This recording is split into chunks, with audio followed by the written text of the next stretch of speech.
நீங்க என்ன கேங்ஸ்டரா நீங்க?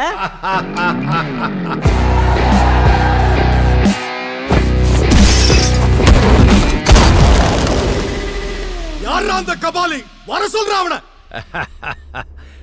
தமிழ் படங்களை எங்க மறந்து வச்சுக்கிட்டு மீசை முறுக்கிக்கிட்டு லுங்கி கட்டிக்கிட்டு நம்பி யாரு கபாலி அப்படின்னு சொன்ன உடனே குனிஞ்சி சொல்லுங்க எஜுமா அப்படி வந்து நிப்பானே அந்த மாதிரி கபாலி நினைச்சியாடா? கபாலிடா.